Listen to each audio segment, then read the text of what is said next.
Vamos lá, queridos, então, para fechar o nosso curso, a gente entra na parte de física moderna e, enfim, eu já conversei com vocês sobre isso. É uma matéria que acaba não tendo muita profundidade. Por quê? É uma matéria, de fato, o nome já sugere, né, relativamente nova, claro, mas além disso, queridos, é uma matéria que tem uma complexidade relativamente grande. Ah, isso é muito difícil? Não, né? Mas você viajar em torno dessa matéria torna ela muito aberta. É claro, cai para a gente nos concursos, de maneira geral, a parte de relatividade restrita. Estou falando da parte de relatividade da física moderna, a gente vai ver também um pouquinho de efeito fotoelétrico, tá? Uma partezinha leve de quântica. Mas o que eu quero dizer é, na parte de relatividade, cai a parte de relatividade restrita. Então, assim, é bem tranquilo, queridos, de verdade. Eu vou deduzir um fator para vocês, né? E esse fator ele vai ser aplicado aí em toda a nossa análise, tá? Não é difícil, de verdade. É claro, se a gente parar para viajar, pensar muito, tal, dá pra gente viajar um belo bocado. E é maneiro de viajar. Mas sendo mais objetivo, que é para a nossa prova de fato, o que cai, queridos, não é tanta viagem. Né? E como eu disse, por ser uma matéria, um assunto, um tópico que é muito bacana, muito relevante, né, mas que ainda exige né, uma grande evolução em torno, a gente ainda tem muitos debates sobre, muitas teorias sobre, enfim, acaba sendo um tópico que quando cai, pelo menos para vocês que estão vendo esse assunto, é meio que certo de acertar. Né? Assim, ver com calma, ver com carinho, acho que ninguém vai ter grandes dificuldades, não vai ser nada muito surreal. A gente vai pegar um caso específico e vai dilatar esse caso específico para todos os outros. Vocês vão ver que a situação aí é bem simples, bem tranquila. Beleza, queridos? Tô com uma alergiazinha aqui no olho, por isso que eu tô de vez em quando umas piscadas aqui meio violentas. Mas, enfim, como a gente tem que fechar logo esse negócio, eu resolvi gravar assim mesmo, tá? Bom, gente, vamos nessa. Qual é a situação que eu descrevo? É claro que você pode olhar na sua apostila. O desenho da apostila está, inclusive, muito melhor que o meu. Infinitamente melhor que o meu. Mas a minha situação aqui é um pouco mais simplesinha e ainda assim é bem plausível da gente entender com bastante tranquilidade. Vamos juntos aqui, queridos. Imagina que eu tenho uma lanterna, tá? Uma fonte de luz qualquer. E essa fonte de luz ela tem uma velocidade V. Tranquilo? Velocidade V qualquer, não importa. E aí, queridos, o que eu quero que você perceba é, eu vou fazer a análise desse evento, dessa lanterna se deslocando. Claro, a lanterna está ligada, tá, gente? Está ligada, né, pelo amor de Deus. Mas, enfim, de duas formas, com dois referenciais distintos. Um dos referenciais é o referencial da própria lanterna, tá? E o outro referencial é um referencial estático, um referencial parado. Então é mais ou menos a seguinte ideia. Imagina ali que o Anderson, por exemplo, né? Enfim, um aluno, só para generalizar, está correndo com a lanterna e eu estou parado olhando para esse aluno correndo com a lanterna. Né? É essa a ideia. As duas óticas que eu quero que vocês observem, os dois referenciais que eu quero que vocês observem é o meu referencial, estou parado no caso, né? Eu não tenho nenhum tipo de movimentação em relação ao solo, eu sou um referencial a princípio inercial. E a pessoa, o aluno que está correndo com a lanterna seria o outro referencial, que nesse caso tem movimento, seria um referencial não inercial. É claro, a lanterna está parada em relação a ele e é isso que vai gerar aí o nosso debate, o nosso encaixezinho. Vamos lá, devagarinho, queridos. Repara que para mim, né, para a minha pessoa ali que está parada, que está num referencial inercial, ao passo que a lanterna desloca-se para a direita, quando eu aciono esse feixe, imagina que é um laserzinho ali, eu aciono e tudo, óbvio, acontece um intervalo de tempo muito curto, mas a ideia é, ao longo desse intervalo de tempo que a lanterna se desloca para a direita, o feixe acaba fazendo esse caminho diagonal. Entende o que eu quero dizer, queridos? É porque assim, é tudo muito rápido no caso da luz, né? Mas tenta imaginar que você aqui, né, tem um canhão. Né? É mais ou menos essa a ideia, tá, queridos? E esse canhão, né, ele está se deslocando para a direita. E, no determinado momento, ele efetua um disparo, ok? Supondo que eu não tenho ação de gravidade, não tenho nada, ou seja, a princípio só tem movimentos retilíneos uniformes, quando esse canhão realiza o disparo, a bala ela não só tem a velocidade que está na direção, né, de bater aqui nesse obstáculo, nessa parede, como ela também tem a velocidade lá do canhão que está se deslocando para a direita. Como é que é fácil da gente enxergar isso? Galera, não façam o que eu vou falar agora, mas é só a título de exemplo. Se você tentar saltar, se você tentar pular de um ônibus em movimento, obviamente você vai ganhar não só a velocidade de projeção para frente, no sentido de você sair do ônibus, como você também vai conservar ali a velocidade com a manchinha. Então, se você tentar fazer isso num ônibus já com um movimento relativamente grande, com uma velocidade grande, obviamente você vai cair, você vai se machucar todo, e a ideia é justamente essa. Quando você sai de um objeto em movimento, você tem a velocidade daquele objeto em movimento. É isso que eu estou citando aqui. Fechado? Então, para um cara que está em referencial inicial, um cara que está parado, ele vê não só, né, esse deslocamentozinho aqui acontecendo, que esse deslocamento na lanterna, como também o deslocamento do feixe de luz que está sendo lançado. Né? E aí como é que a gente pode pensar, então como é que a gente pode escrever isso? Ora, Deixa eu tirar esse Vzinho daqui só para não atrapalhar. O Vzinho não sai. Não deixa o Vzinho ali. Pra vocês terem noção de como é que é difícil apagar esse negócio aí entre uma aula e outra, tá? Mas a ideia é, enquanto eu tenho esse deslocamento, que seria velocidade, vezes intervalo de tempo, e esse deslocamento que a luz faz, e lembra, eu estou falando em relação ao referencial inercial, o cara que está parado. Então, e esse deslocamento que a luz faz, que seria C vezes ΔT. Professor, por que C vezes ΔT? Eu estou assumindo aí que C é a velocidade de qualquer pulso eletromagnético e, lógico, a luz é um pulso eletromagnético. A gente tem, para o garoto que está correndo, para o garoto que está junto com a lanterna, ele não percebe isso, ele está junto com a lanterna, então ele tem a própria velocidade V. Ele não observa isso. É mais ou menos a ideia, queridos, de você estar dentro do carro e olha, por exemplo, para o volante. Né? O volante está se distanciando de você? Não, mas ele tem velocidade. Ah, mas por que não percebe essa velocidade? Porque tanto você quanto o volante têm a mesma velocidade. Ou seja, não se afasta nem se aproxima. Agora, para uma pessoa que está do lado de fora, né, um referencial inercial, ele vê que os dois elementos têm sim velocidade. Tranquilo, queridos? Então, voltando, né? Para o cara que está se movimentando, ele vê ali que essa luz tem uma velocidade C e se passa um intervalo de tempo que eu vou chamar de ΔT'. Então, galera, diferencia bem o que eu estou representando aqui. A pessoa que está parada, a pessoa que está no referencial inercial, ela observa a lanterna se mexendo aqui para a nossa direita e a luz seguindo esse caminho diagonal. Afinal de contas, eu liguei a lanterna e ela está percorrendo esse caminho até chegar nesse ponto, que eu sei que de fato vai atingir. Entretanto, o cara que está se mexendo junto com a lanterna, queridos, lembra? Eu estou andando junto, não importa o que está acontecendo, mas quando eu ligo a lanterna, eu vejo simplesmente o feixe fazendo uma linha reta até atingir o ponto ali oposto. Ou seja, o cara que se mexe junto com a lanterna, ele vê só esse trechinho. Entenderam a ideia, queridos? Assim, é mais ou menos o princípio da coisa. E tudo isso acontece com bastante cuidado que eu vou falar agora, tá? Simultaneamente, acontece ao mesmo tempo. Né? Por que eu digo muito cuidado? Porque o que vai acabar acontecendo, queridos, em função dos postulados de Einstein para a nossa relatividade restrita, é que os tempos, e tanto eu representei aqui de maneira diferente, eu botei ΔT e ΔT, e aqui para o cara que tem movimento eu chamei de ΔT', eles passam de forma diferente. Né? Eles passam de forma diferente. Por quê? Os dois postulados de Einstein, queridos, para a relatividade restrita são os seguintes. O primeiro deles, eu acho que nem exige muitos pensamentos, muitas viagens, mas o que ele diz é, as leis, né, físicas que regiam lá um sistema inerte, um sistema que, enfim, não trabalhava com a relatividade, elas continuam válidas. Então não adianta viajar muito, basta você pensar que o que valia antes vale agora. É mais ou menos essa a ideia. Tranquilo? E o outro, esse sim, um pouco mais importante, é você pensar no seguinte, é você ter em mente o seguinte. A velocidade da luz é 3 vezes 10 oitava metros por segundo, ou 300 mil quilômetros por segundo. E você não tem como aumentar ou diminuir isso. Ah, professor, como assim? Vamos pegar um exemplo aqui bobo. Né? Imagina que você está dentro de um carro. Tá? Você está dentro de um carro. Aliás, na caçamba de um caminhão, melhor dizendo, acho que fica mais fácil a gente enxergar. E esse carro, esse caminhão, ele está andando para frente com uma velocidade de 10 metros por segundo ao quadrado. Estou pegando como exemplo, tá, queridos? Então, você está na caçamba do caminhão, na caçamba da caminhonete, não importa, e ela vai para frente com 10 metros por segundo. Você lança para frente, você lança na mesma direção que a caminhonete vai, uma pedra com velocidade de 2 metros por segundo. Ora, para você, a pedra tem velocidade de 2, fato. Mas para uma pessoa que está parada, para uma pessoa que está em repouso, ela observa que, na verdade, a pedra tem a velocidade que você lançou, os 2, mais a velocidade que o caminhão tinha, 10. Ou seja, para quem está parado, a pedra é lançada com uma velocidade, na verdade, de 12 metros por segundo.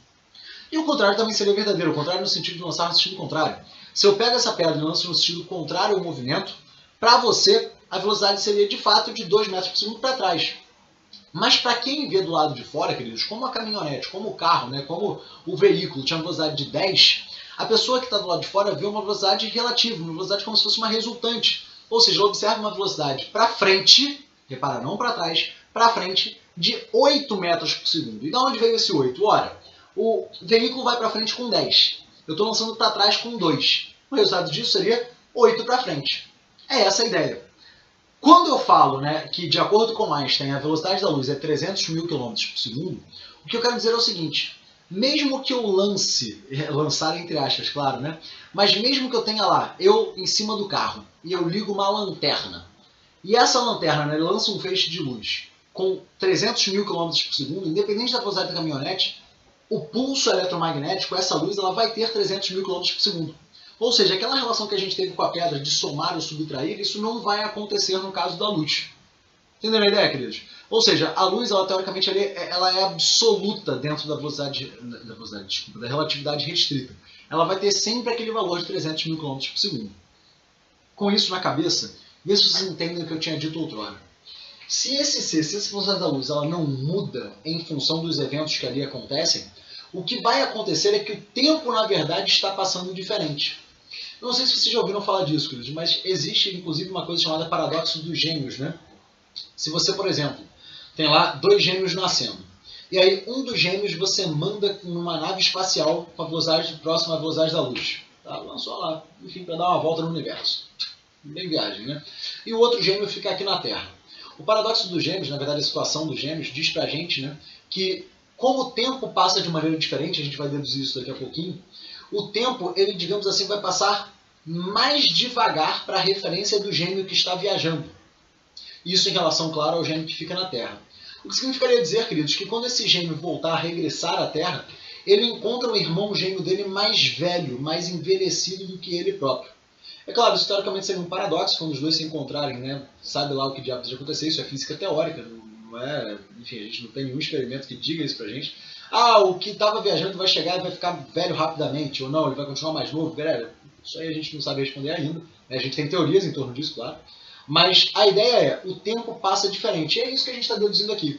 De fato, a minha intenção principal é mostrar que existe uma relação dos tempos, e dessa relação a gente vai extrair um fator, a gente vai extrair uma expressão matemática que vai poder ser aplicada para todos os outros sistemas que nos interessam, beleza? Mas voltando para cá, queridos. Então, percebam que é um triângulo retângulo formado ali, e aí a gente poderia dizer, né, que cateto ao quadrado mais cateto ao quadrado é igual a hipotenusa ao quadrado, ou seja, C vezes ΔT ao quadrado é igual a V vezes ΔT ao quadrado mais C ΔT' ao quadrado. Tudo bem, queridos? Ou seja, C quadrado ΔT quadrado.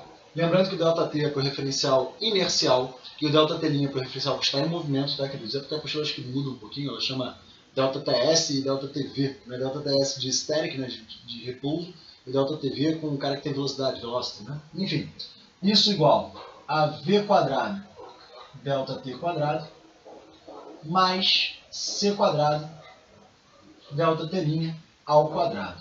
Né? Pega esse rapazinho daqui, traz para cá. A gente teria, né, que C quadrado ΔT quadrado menos V quadrado ΔT quadrado é igual a C quadrado ΔT' ao quadrado. Traz isso para cá, queridos, olha só. Vou botar aqui o ΔT ao quadrado em evidência. E aí teríamos, né, ΔT quadrado vezes C quadrado menos V quadrado, isso igual a C quadrado ΔT' ao quadrado. Repara que a gente está só brincando na matemática, tá, queridos? Assim, nada muito viagem não, é como eu disse, eu quero chegar a um fator, e esse fator sim vai ser importante para a gente brincar com as outras relações. Tá? Bom, daqui a gente tira então, né, que o ΔT ao quadrado é igual a C quadrado ΔT' quadrado sobre C quadrado menos V ao quadrado. Pega esse C quadrado aqui de cima e passa dividido aqui para baixo, a gente teria ΔT quadrado igual a ΔT' ao quadrado sobre C quadrado menos V quadrado sobre C ao quadrado. Galera, C quadrado sobre C quadrado dá 1. V quadrado sobre C quadrado a gente vai manter ali. Então, já tirando a raiz e reescrevendo de maneira bonitinha, a gente teria que o ΔT para o referencial inercial vai ser o ΔT', que é o tempo lá para o referencial em movimento, sobre raiz, lembra que eu tirei a raiz, né, de 1 menos V quadrado sobre C ao quadrado. Algumas literaturas botam direto, né, essa razão aqui, V sobre C, tudo ao quadrado. Mas o que me interessa de fato, queridos, nessa brincadeira, foi esse fator que apareceu aqui. Raiz de 1 menos V quadrado sobre C quadrado, ou raiz de 1 menos V sobre C, tudo ao quadrado, não importa. Por quê? Né? Repara que aqui a gente está tratando do seguinte, vamos pensar, essa velocidade aqui, ela, digamos que ela seja muito grande, mas ainda assim ela não chega à velocidade da luz. Teoricamente a gente não chega lá, né? A gente só chega muito próximo, quase igual, mas não chega a ela. Então a gente tem um fator aqui, que é alguma coisa menor que 1. 1 menos esse blá blá blá, vai ser alguma coisa obviamente menor que 1. Eu vou chutar valores, beleza? Chutar valor até que costuma aparecer bastante. Vamos supor que a velocidade é 60% da velocidade da luz. Tá? Então o V é 0,6 o C. E aí 0,6 C sobre C ficaria 0,6. Como é ao quadrado, 0,36. 1 menos 0,36 dá 0,64. Raiz de 0,64, 0,8. O que eu quero mostrar para vocês é que esse tempo aqui, ou melhor, esse fator aqui, ele necessariamente vai ser alguma coisa menor que 1. Isso é importante de você sacar. E se esse fator é necessariamente alguma coisa menor que 1, o que a gente percebe é que a razão 1 sobre alguma coisa, né, entre 0 e 1 vai ser algo maior que 1. Ou seja, o tempo para o cara que está em repouso, o tempo para o cara que está no referencial inercial, ele vai ser alguma coisa maior que 1 vezes o tempo do cara, né, da percepção do cara que está em movimento. O que quer dizer isso, queridos? Pegando esse exemplo aqui de 0,8, né, ficaria 1 sobre 0,8 que dá 5 quartos, né, 1,25. Então, o tempo percebido pelo cara que está ali em repouso, né, vai ser 1,25, ou seja, vai ser 25% vai ser 25% maior que o tempo que o cara está em movimento, do cara que está em movimento. O que mostra pra gente que aquilo que eu falei dos gêmeos é de fato verdade. Né? Enquanto um tempo, né, eu vou supor aqui, tá, queridos, em minuto, né, não vai ficar tão claro assim, mas enquanto que o gêmeo que está viajando, nessa situação que eu escrevo para vocês, está viajando lá, e percebe no relógio dele passando 1 minuto, o gêmeo que ficou na Terra olha para o relógio dele, e isso simultaneamente, tá, Cris? Assim, é o mesmo intervalo. Ele perceberia ali um tempo de 1,25 minutos. Ou seja, ele perceberia 1 minuto e 15 segundos. Entendeu a diferença? Sacaram? Então, para o cara que tem velocidade, o tempo, entre aspas, passa mais devagar. É essa a ideia. Tranquilo? Beleza? E qual o fator que me mostra que isso está acontecendo? É esse fatorzinho aqui de baixo. É esse fator que me interessa. Por quê, queridos? A gente olhou aqui para a relação de tempo. Eu vou pensar um pouquinho mais. Isso aqui, se quiser botar, ó. Para tempo, né? Se eu quisesse pensar no comprimento, né, em dimensões, é possível? É possível, né, queridos? Para comprimento. O que acontece, jovens? Vocês vão ver que a partir daqui é uma dedução bem direta, né? Quando você viaja em velocidades próximas da luz, você tem uma coisa chamada contração do tempo. Desculpa, contração, eu falei contração do tempo. Contração do comprimento, contração das dimensões. O que significa dizer isso? A pessoa que está em repouso olha para o objeto em movimento e vê como se esse objeto estivesse menor. É essa a ideia. E aí, sabendo desse fatorzinho aqui, a gente chega então à relação de que o comprimento, né, de quem observa vai ser o comprimento em movimento vezes esse próprio fator. É por isso que eu disse, queridos, que começa a ficar mais fácil depois que você deduz aquele fatorzinho ali. Ah, professor, como assim? Tem até uma ideia interessante, né? Se você, por exemplo, é meio louco, mas você pega uma escada, né? E aí sai correndo com essa escada, uma velocidade muito grande. A tendência é que você perceba uma contração da escada quanto maior for a velocidade. Né? É claro, eu que estou correndo não vejo mudanças no tamanho, né, da escada. Eu estou segurando a escada, para mim a escada é a mesma coisa porque eu não tenho velocidade em relação a mim. Mas em relação a você que está parado, é como se ela diminuísse de tamanho, né, nesse comprimento que é paralelo à velocidade. Se ela diminui de tamanho, lembra, o fator é alguma coisa entre 0 e 1. Então eu multiplico pelo comprimento que quem está em movimento observa e quem está parado então verifica de fato um comprimento menor. Essa é a contração do tempo na relatividade restrita. Cismei com o tempo, queridos, de novo, desculpa. Essa é a contração do comprimento. Comprimento, não do tempo. Na velocidade, na relatividade restrita. Tranquilo, queridos? É porque eu estou, na verdade, com o tempo na cabeça, né, que é a nossa dedução inicial, e é de fato talvez o mais importante que vocês lembrem aí, e acabei passando para comprimento. Desculpa, queridos, de novo, tá? A gente tem, na verdade, essa contração do comprimento, e por isso a gente chega a esse fatorzinho. Mais uma vez, galera, é o que eu quero que vocês sedimentem de fato na sua cabeça. Esse fator aqui tem que estar no sangue de vocês. Se esse fator estiver no sangue de vocês, é só você lembrar das historinhas que eu estou te contando. Lembra dos gêmeos, né? Que o tempo, ele teoricamente passa mais devagar para o gêmeo que está viajando. Então o ΔT', ele tem que ser de fato alguma coisa menor, né, que o ΔT, fechado? E aqui é a mesma coisa com relação ao comprimento. Se você sai correndo com uma barra na mão, né, para você essa barra tem um comprimento de 1 metro, por exemplo, e para quem está observando do lado de fora, lembra aquele exemplo que eu dei, né? Se a velocidade fosse 0,6, a gente já fez esse fator aqui como 0,8. Então quem vê do lado de fora vê, na verdade, essa barra com um comprimento de 80 centímetros. Olha que legal. Você, que está andando, vê com um comprimento de 1 metro, e a pessoa que está ali parada vê com um comprimento de 80 centímetros. É por isso que a gente fala que é a contração do comprimento. Mesma coisa para a massa. Para a massa, queridos, o que acontece, né, é que aparece aí uma massa relativística, e conforme você dá velocidade para essa massa, dá até para viajar um pouquinho e pensar, né, caraca, se eu tenho um objeto com uma velocidade muito grande, parece até que ele tem mais massa, né, traz um pouco dessa ideia de inércia e tal. E de fato, assim, a gente traz isso para cá, né? A massa, queridos, ela vai ser a massa ali, né, que seria a massa de repouso, digamos assim, né? Chamar aqui de M', sobre esse fatorzinho.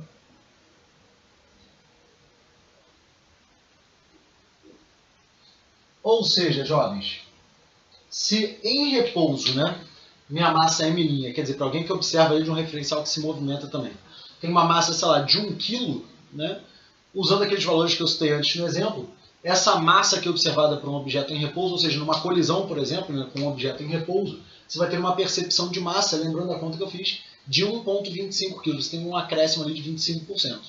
Tranquilo, queridos? Beleza? Bom, de novo, a lembrança desse fator é o primordial para essa aulinha. Eu vou fazer as questões e tal, vocês vão ver que as questões são bem simples, bem tranquilas, que é a maneira como cai para vocês de fato. E a única coisa, então, que fica aqui, né, bota aí como um IPC, importante pra caramba, né, importante pra chuchu, é com relação à equação de energia deduzida aí pelo nosso amigão Einstein, né? Na verdade, queridos, lembra que a massa, né, ela é uma energia, é uma maneira de você interpretar a energia, mas quando você pega essa massa e leva ela a uma velocidade muito, muito, muito grande, você tem, na verdade, a conversão dessa quantidade de matéria em energia pura de fato. E essa conversão acontece a partir de uma fórmulazinha. Essa fórmula, de fato, ela é teoricamente conhecida de vocês, mas dá lá pra gente, né, que a energia resultante dessa conversão massa-energia é a massa em si que está sendo convertida vezes a velocidade da luz ao quadrado. Essa fórmula aqui, queridos, ela é de fato bastante importante. Ela aparece em vários filmes e coisas do gênero. E ela nada mais é do que a expressão de conversão da massa em energia. Absurdo. Então, como assim, né? Eu tenho uma massa, eu vou botar valores relativamente simples, tá? Mas eu tenho uma massa de 1 kg. E eu vou converter essa massa em energia. Eu quero saber a energia equivalente a essa massa. Quer dizer, se eu acelerar essa massa a uma velocidade muito, muito, muito grande, muito próxima da luz, qual é a energia que ela carrega e em que energia ela se transforma? Seria mais ou menos essa ideia. E aí, Cris, lembra, né? A velocidade da luz no vácuo é aproximadamente 3/10. Estou usando uma massa de 1 kg. Olha o absurdo que é a quantidade de energia, Cris. Isso aqui vai dar 9 vezes 10 a 16 joules. Cara, você tem noção do que é 9 vezes 10 a 16 joules? Só para você entender um pouquinho, giga é 10 a 9, né? Tera seria 10 a 12. Cara, a gente está falando de 90.000 terajoules. Cara, uma quantidade de energia muito surreal. E a gente está pensando em 1 kg, né? Imagina expandindo isso para valores ainda maiores, tá? A massa de um planeta, por exemplo. Qual seria a energia equivalente a essa massa, galera? É muita coisa, tranquilo? Então, recapitulando, o que eu preciso que vocês lembrem? O tempo, ele passa mais devagar para quem tem velocidade, seria essa a ideia. Ou seja, a gente tem uma dilatação do tempo para quem observa de um referencial inercial. É esse o princípio. O comprimento é o contrário, para quem observa de um referencial inercial, você tem uma contração do comprimento. A massa é o contrário de novo, para quem observa de um referencial inercial, parece que a massa ela aumenta, é essa a ideia. E finalmente, a gente tem aí a ideia, tá aqui, eu estou tentando aqui, tá, caraca, é muito difícil, né? Enfim, tá aqui a energia, tá aí, a energia que seria mc ao quadrado, ou seja, a massa se convertida em energia gera essa quantidade de energia que a gente está sugerindo. Disso tudo, lembra, para interpretar essa dilatação do tempo, contração do comprimento e aumento de massa, a gente tem esse fatorzinho que é a raiz de 1 menos V sobre C tudo ao quadrado, ou raiz de 1 menos v ao quadrado sobre c ao quadrado. Se você tiver a lógica na cabeça, queridos, e lembrar dessa expressãozinha, desse fator, cara, fica muito tranquilo, beleza? Então vamos fazer umas questões para sedimentar isso, vocês vão ver que a maneira que isso aparece aí pra gente é uma maneira bem simplesinha, bem suave. Bom, queridos, então dando prosseguimento aí à nossa aula, vamos fechar fazendo as questões. São, como eu falei, são 3 questões, cara, as 3 muito tranquilas, né? Não tem nem a parte teórica, como eu falei para vocês, a tendência é de fato aparecer de maneira muito suave. É claro que eu recomendo, assistam a videoaula com calma, leiam a apostila, queridos, e assim, tentem meio que fixar na cabeça aquilo que eu conversei com vocês, na relação de dilatação do tempo, contração do comprimento, uma dilatação, né, que seria o aumento da massa, a equação que mostra a ideia de conversão ali, né, da equivalência entre massa e energia, né, e aquele fatorzinho que eu falei para vocês, da raiz de 1 menos v sobre c tudo ao quadrado. Né? Assim, é light, galera, de boa, não vai viajar muito não tem que, enfim, aloprar muito a cabeça não. Acho que dá para chegar bem tranquilo aí às soluções. Mas vamos nessa, queridos. Estamos na página 91, beleza? Questão de número 1. Vamos lá. Qual será a meia-vida de um muon medida em laboratório se a partícula estivesse movimentando com velocidade v igual a 1,8 vezes 10 oitava metros por segundo? Ele já dá para a gente, inclusive, a proporcionalidade em relação a c, que é 0,6c. Ele fala para a gente que a meia-vida do muon em repouso, ou seja, para um observador que está junto ao muon, para um observador que está em repouso em relação ao muon, é de 2,2 vezes 10 a menos 6. Queridos, como é que a gente vai usar esse negócio? Lembra, né? Relação dos tempos. ΔT para quem está em repouso, para quem está observando o fenômeno acontecendo. E o ΔT' é do muon em si, queridos. Ou seja, é para um observador que está se mexendo junto com o muon. Beleza? A relação. Galera, a gente comentou, né? Para o cara que está se mexendo junto com o muon, para o ΔT', né? A gente tem aí, em relação ao cara que está parado, uma contração, digamos assim, do tempo. Ou seja, para o cara que está parado, o tempo parece ser maior. Se parece ser maior, você vai dividir por esse fator. 1 menos v sobre c, tudo ao quadrado. Pessoal, por que é dividir? Porque como a gente conversou, queridos, esse fator ele sempre estará ali entre 0 e 1. E se ele está entre 0 e 1, eu quero aumentar, né, o ΔT é maior que o ΔT', pelo que conversamos, eu preciso dividir por esse cara. Exemplo, se aqui deu, sei lá, 0,5, né, ΔT' sobre 0,5 vai dar 2 ΔT', mostrando justamente o que eu queria falar para vocês, né, assim, que é essa ideia de que o fator, se você lembrar do fator, tu consegue safar tudo o resto. Bom, queridos, o ΔT', ele dá na questão, é 2,2 vezes 10 a menos 6. Isso é um fator de muitas dúvidas aí na cabeça de vocês. Professor, ele fala que essa meia-vida é em repouso, do muon é em repouso. Por que você está botando que o ΔT' é 2,2 vezes 10 a menos 6? Queridos, lembra, o ΔT' é como o tempo passa para o cara que está em movimento. Só que para um observador em movimento junto com o muon está em repouso em relação a ele. Ou seja, essa meia-vida que ele dá para a gente é a que a gente vai utilizar para quem está se mexendo, como se o laboratório estivesse indo junto. Né? Esse laboratório que vai junto com o muon, que está em repouso em relação ao muon, observa 2,2. O cara que está parado, o cara que vê o movimento em relação a esse laboratório louco que está se mexendo junto, é que vai ter alterações no tempo, queridos. Tranquilo ou não? Interpreta direitinho, falei isso para vocês, cara. É muita interpretação, mas não é difícil. Tá? Vamos juntos. Então, raiz 1 menos 0,6c sobre c, tudo isso ao quadrado.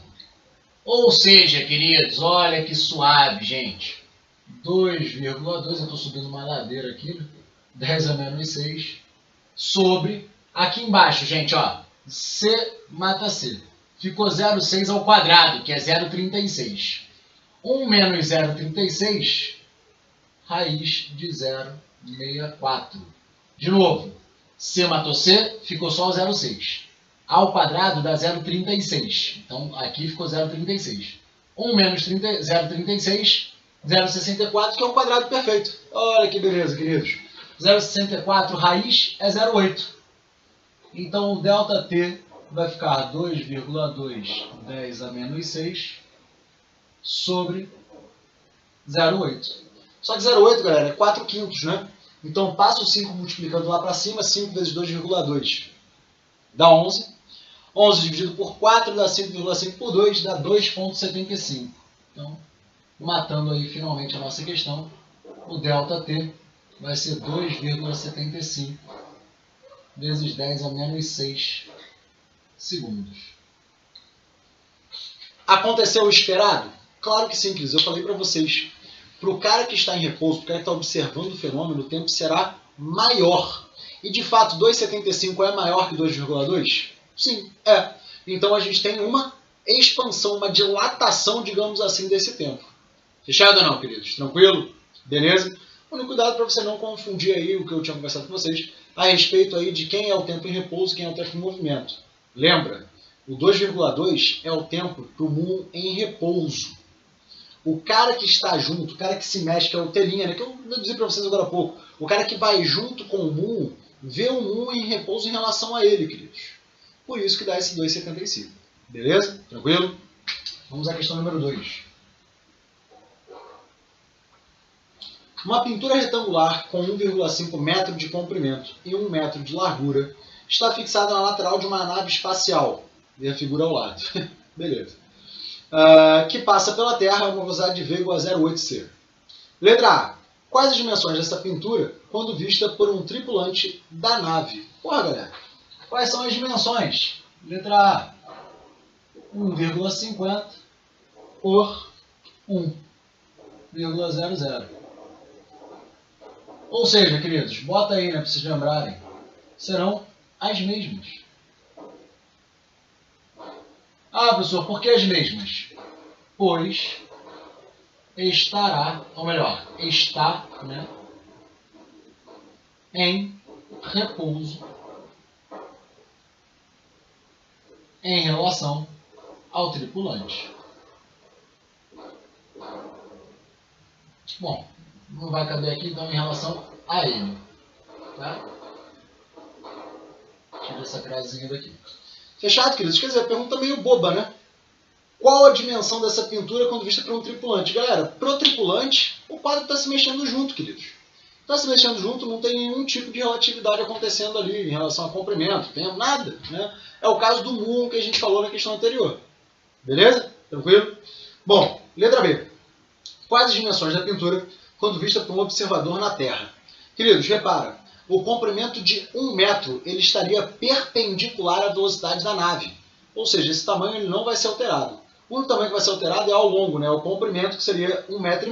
E aí aplicar a formulazinha, né? A gente falou agora há pouco, quando você tem aí a nave se mexendo, você tem uma contração do comprimento. Se é a contração do comprimento, o L visto pela recriação em repouso, vai ser o L', que é o comprimento visto pelo cara que está em movimento junto com a nave, ou seja, é o comprimento do quadro, digamos assim, em repouso, vezes 1 menos V sobre C, tudo ao quadrado. Fechado, queridos? Tranquilo, né? Bem light. Quer dizer, mais uma vez, se eu sei que eu vou ter uma diminuição do tamanho, né, da contração do comprimento, significa que o que eu vejo em repouso é menor do que eu vejo quando estiver em movimento junto com o quadro. E aí eu sei que esse fator aqui é entre 0 e 1, então eu tenho que multiplicar ele para que apareça de fato algo menor. Bom, mesmos, botando os dados, a gente teria lá, né, o L, que é o que eu quero, o comprimento é 1,5, raiz de 1 menos, bom, ele fala aí na questão, querido, 0,8c, tá? Então, 0,8c sobre c, tudo ao quadrado. Corta c com c, 0,8 ao quadrado, 0,64, 1 menos 0,64, 0,36, raiz de 0,36, queridos, vai ficar 1,5 vezes 0,6, né? Tudo bem ou não, queridos? Ó, de novo, 0,8 ao quadrado, 0,64.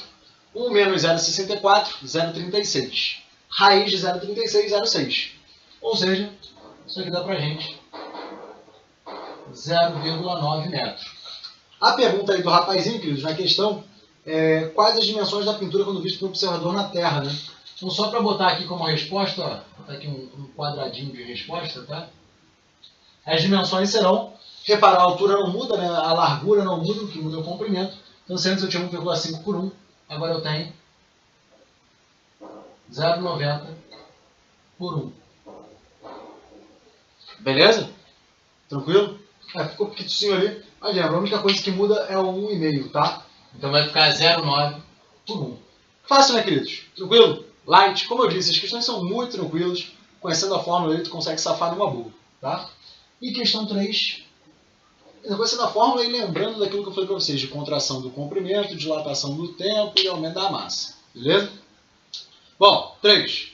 A massa do repouso do elétron é m0 igual a 9,31 10 a menos 31. Calcule a massa de um elétron que se movimenta com velocidade de 0,98 c em um acelerador usado em terapia contra o câncer.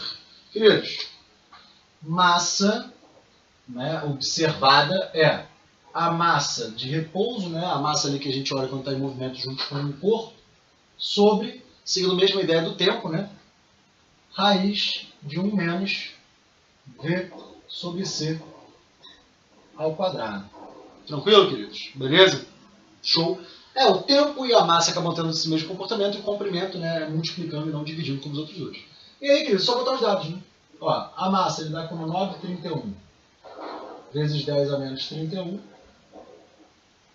Aqui vai ficar raiz de 1 menos, né? A velocidade, queridos, ele dá ali como 0,98 c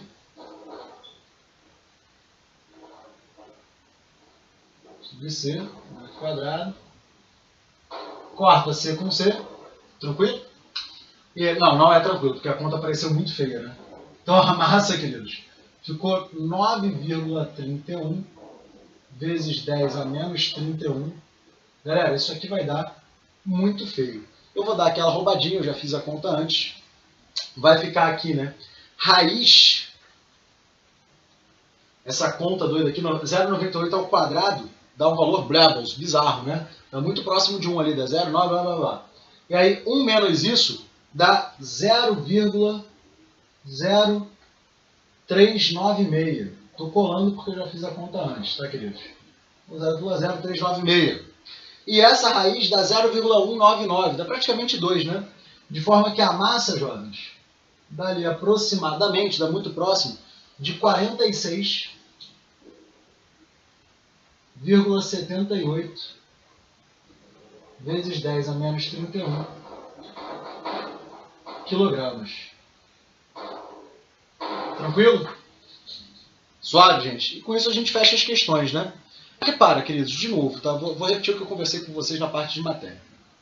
O que é importante você ter na cabeça para resolver essas questões? É claro, a teoria, o papo que a gente bateu, você vai dar uma lida na apostila também, além do papinho que a gente bateu ali, em relação a você manter as mesmas leis, você não poder ultrapassar a velocidade da luz, né, que seria 300 mil km por segundo e tal. Enfim, isso você vai ter que ter na cabeça, né, vai dar uma lida. E aí lembrar, cara, para massa e para tempo, rola uma dilatação.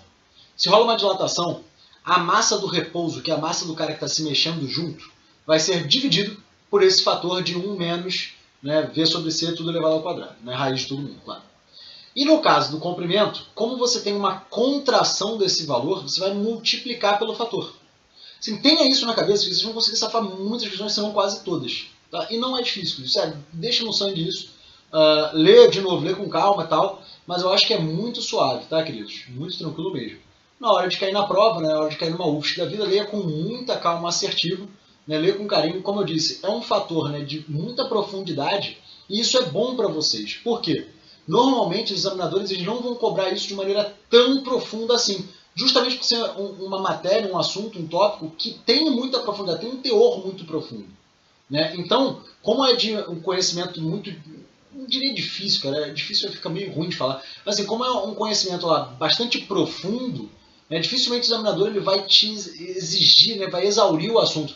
Ele normalmente, né, e aí para questões de maneira geral de concurso, eles tangenciam, eles falam de maneira geral. Então vocês podem ver as questões que já apareceram normalmente são bem tranquilas. Beleza, queridos? Tudo no Manais? Tudo tranquilo?